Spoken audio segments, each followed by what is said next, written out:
Halo, Assalamualaikum warahmatullahi wabarakatuh. Jumpa lagi dengan saya, Fridi Sudaryanto. Seperti biasa, kasus Jalan Cagak Subang. Pagi ini atau subuh ini saya akan membahas adalah apa kabar Bapak Mulyana. Sebagian besar masyarakat ada yang eh, mengira atau menduga ada keterlibatan Bapak Mulyana. Sebagian masyarakat seperti itu. Ya, bukan hanya kepada Pak Mulyana saja. Sebagian besar juga ada yang mengira Wahyu terlibat, Diki terlibat, Yoris terlibat, Yanti terlibat. Itu beraneka ragam ya. Eh, Pandangan atau dugaan-dugaannya dari masyarakat termasuk kepada Pak Mulyana. Kalau kita bahas kelemahan Pak Mulyana, kenapa barangkali dipertanyakan kenapa sebagian masyarakat mengira Bapak Mulyana ikut terlibat misalkan seperti itu. Apakah dugaannya ada keterlibatan apa tidak dari kasus ini? Satu barangkali dilihatnya adalah kita lihat dari hasil rekonstruksi hari ini dan ditersangkakan beberapa orang ya dari mulai Ramdhanu, Bapak Yosef, Ibu Mimin, Abi dan Arigi. Sekarang Pak Yosef sudah diduga jadi tersangka. Nah, tentu dugaan-dugaan itu muncul pada saat itu adalah Pak Yosef sempat tinggal bersama dengan Pak Mulyana. Dia kurang lebih sekitar 3 bulan ya pasca kejadian satu itu.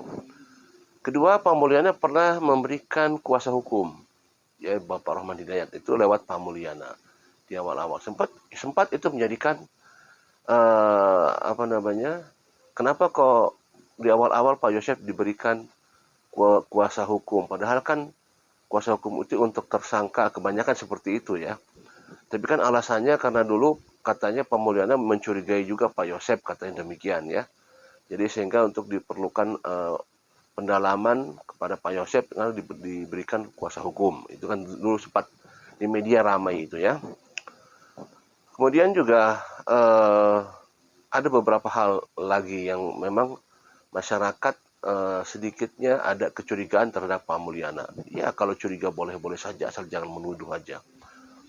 Ya termasuk tadi tinggal bersama dengan Pak Yosef di sana. Ada apa di sana kan gitu ya. Ada beberapa lagi kecurigaan-kecurigaan seperti misalkan katanya Pak Yosef kan ketua komite di sekolah SMA gitu kan. Apakah ada berkaitannya dengan CCTV seperti itu? Ada lagi.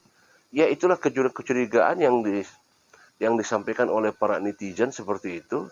Tetapi ya kita ketahui sampai sekarang kan Pak Mulyana tidak ada tuduhan terhadap Pak Mulyana ya. Karena apa yang disebutkan oleh Ramdhanu adalah hanya 4 orang itu saja. Pak Mulyana tidak termasuk. Tapi ya itulah sekali lagi bahwa memang wajar saja kalau masyarakat ada dugaan-dugaan ya. Seperti yang saya katakan tadi, bisa aja dugaan kepada Wahyu, kepada Diki, kepada Yoris, Yanti, ya, kepada Uci, kepada siapa saja bisa saja dugaan-dugaan itu muncul karena memang wajar saja karena ada hal-hal yang memang sepertinya bisa dikatakan curiga kepada yang beberapa orang tersebut termasuk kepada Pak Mulyana. Entah apa yang dilakukan oleh Pak Mulyana selama 2 bulan lebih di rumahnya bersama Pak Yosef di sana kan. Nah, karena apalagi indikasinya bahwa apalagi sekarang sudah jadi tersangka, akhirnya kecurigaan itu semakin menguat. Wah, ada apa nih dengan Pak Mulyana seperti itu kan? Nah, itulah hal-hal yang ini. Nah, tetapi kita lihat Pak Mulyana berapa kali sih di BAP kalau kita lihat ya tidak terlalu banyak di BAP-nya Pak Mulyana itu. Waktu saya sempat wawancara di Polda Jabar waktu itu mengatakan bahwa sempat diwawancara di Polres Subang, kemudian diwawancara juga di Polda Jabar. Kalau tidak salah di Polda Jabar, waktu itu saya pada saat pertama kali saya itu yang kedua, kemudian ada beberapa kali lagi kesini jadi 4 kali kalau tidak salah ya, 3 atau 4 kali lah untuk yang di Polda Jabarnya. Kalau di Polres Subangnya kalau tidak salah sekali ya. Katanya disampaikan oleh Pak Mulyana adalah sekitar putar masalah kehidupan, latar belakang kehidupannya seperti itu. Katanya, ya kita tidak tahu isi BAP yang sebenarnya seperti apa kan gitu ya.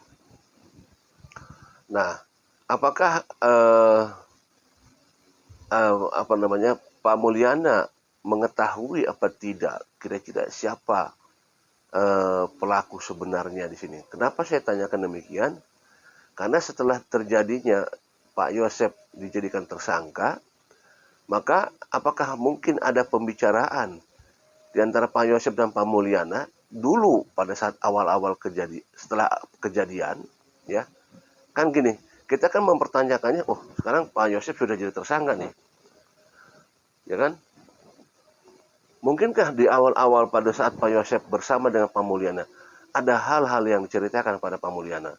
Sehubungan apa? Pak Mulyana adalah orang dekat, orang yang paling dekat dengan Pak Yosep. Ya, saudara kandung soalnya. Biasanya kalau sesama saudara kandung itu akan ada kejujuran. Apalagi terhadap hal-hal yang berkaitan dengan masalah besar. Itu pasti ada kejujuran. Karena kalau tidak ada kejujuran, tidak mungkin Pak Yosep bisa mau bersama dengan Pak Mulyana. Ya karena itu pun sempat dipertanyakan, kenapa Pak Yosep kok tidak satu rumah dengan Ibu Mimin, padahal itu udah istrinya. Ya, iya kan, pertanyaan itu sempat lama juga, pertanyaan itu sempat ada. Kenapa Pak Yosep kok dengan Pak Mulyana, kenapa tidak dengan istrinya?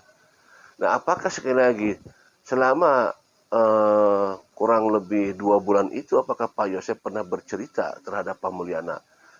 Bercerita tentang kejujuran. Ya karena kita ketahui sekarang Pak Yosep jadi tersangka seperti itu kan. Nah, apalagi kemarin kita lihat bahwa rumah Pak Mulyana sempat digeledah. Digeledah, ya, saya juga sempat hadir ke sana waktu itu. Memang pada saat penggeledahan Pak Mulyana tidak ada di tempat.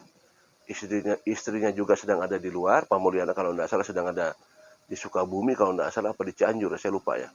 Antara Sukabumi Cianjur lah. Kemudian apa namanya, istrinya juga lagi di luar, jadi cuma ada anaknya di sana kalau tidak salah, sama orang wanita ya. Kebetulan saya juga pada saat itu lagi di sana dan kita berangkat ke sana bertiga, saya, Heri dan Pak Dedi ya, berangkat bertiga ke sana. Dan sempat ngobrol-ngobrol di sana melihat pergerakan-pergerakan daripada Intel untuk melakukan penggeledahan, dan ada beberapa barang-barang yang dibawa oleh pihak kepolisian ya. Nah, apakah hubungan penggeledahan ini artinya ada kecurigaan dari pihak kepolisian? Karena gini, tidak serta-merta bahwa rumah itu akan digeledah kalau tidak ada hal yang mencurigakan. Atas dasar kecurigaan. Kecurigaan itu tidak berarti harus bahwa dia bersalah, tidak, ya. Karena kecurigaan itu kaitannya dengan dugaan, gitu loh. Dugaan. Termasuk pada saat hari itu yang diperiksa adalah, yang digeledah adalah rumah Pak Mulyana, rumah Yoris, dan rumah salah satu perwira di sana digeledah. Satu hari bersamaan itu waktunya. Pak Mulyana dengan Yoris itu bersamaan digeledahnya, ada 2 tim ya dari pihak kepolisian. Kemudian setelah itu berangkat langsung ke salah satu perwira. Nah, sekali lagi tadi berkatakan bahwa kalau tidak ada kecurigaan, pasti tidak ada mungkin kalau ada penggeledahan, ya penggeledahan itu, termasuk barang-barang ada yang dibawa. Itu kan dugaan. Dugaan itu tidak berarti harus dia bersalah, tidak. Namun juga dugaan. Nah, kembali lagi, apakah Pak Mulyana ini ada peran tidak di kasus Subang ini? Tentu itu suatu pertanyaan. Ada peran tidak? Atau adakah keterlibatan? Sekali lagi pertanyaan, apakah ada keterlibatan Pak Mulyana di kasus Subang ini? Yang walaupun sampai kita ketahui sampai sekarang belum ada nama Pak Mulyana disebut-sebut, baik itu oleh Ramdhanu ataupun oleh yang lainnya. Ya, tentu ini dalam proses pemeriksaan. Semua juga dalam proses pemeriksaan sampai saat ini. Termasuk Kang Yoris juga dalam proses pemeriksaan. Ya, beberapa anggota juga, baik perwira dan Bintara juga lagi dalam proses pemeriksaan, termasuk juga Pak Mulyana gitu. Ya, bagaimana kedepannya tentang kabarnya Pak Mulyana kita tunggu saja ya untuk selanjutnya. Demikian, Assalamualaikum warahmatullahi wabarakatuh.